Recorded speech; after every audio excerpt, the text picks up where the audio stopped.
যোগ দিয়েছিলাম কাজে, কিন্তু যেভাবে কালকে সুপ্রিম কোর্টে দেখলাম আমাদের স্টেটের পক্ষ থেকে সাগর দত্তে ঘটে যাওয়া ঘটনাকে কিভাবে ডাক্তারদের দোষ বলে চাপিয়ে দেওয়া হচ্ছে এবং হসপিটালে আইসিইউ বেড না পাওয়াটা যে ডাক্তারেরই অপরাধ, ডাক্তারেরই দোষ, সেইটাকে এস্টাবলিশ করার যেভাবে চেষ্টা হচ্ছে, সেই জায়গাকে তীব্র প্রতিবাদ জানিয়ে, তীব্র ধিক্কার জানিয়ে আমরা আজ থেকে আমাদের পূর্ণ কর্মবিরতি চালিয়েছি।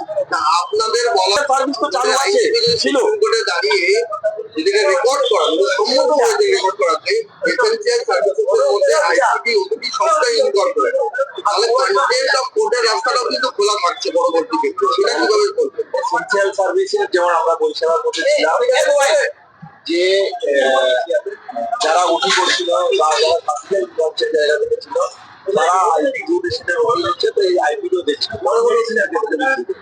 তাহলে মেডিসিনের ক্ষেত্রে যদি দেখি আমরা, তাহলে সেখানে সেই জায়গা থেকেও থার্ড ডে, প্রিয়ার ডে, পোস্টার ডে 3 দিন তারা ডিউটি করছিল। এসওপি ধরে ধরে বিভিন্ন ডিপার্টমেন্ট গুলোতে আমরা এই ডিউটি করছিলাম। নন এমার্জেন্সি যে সাবজেক্ট গুলো ছিল, ডার্মাটোলজি, সাইকিয়াট্রি, তারা তাদের মতো করে ওপিডি প্লাস মাইনাস করছিল। এই পুরো কম্প্রিহেন্সিভ বক্তব্যটা আমাদের লয়ারের মধ্যে যায়, কিন্তু যে জায়গাটা আসছে যে আমরা কি সব পরিষেবার মধ্যে ছিলাম, সত্যিকারের সব পরিষেবার মধ্যে ছিলাম। যারা এসেনশিয়াল পরিষেবা এসেনশিয়ালের মধ্যে ছিল, এসেনশিয়ালের মধ্যে যে পার্টটা আইডিবি করা উচিত সেই পার্টটার মধ্যে আমরা ছিলাম। মেডিসিন থেকে শুরু করে সার্জিক্যাল যে সাবজেক্ট গুলো তারা আইপিডি পরিষেবা দিচ্ছিল।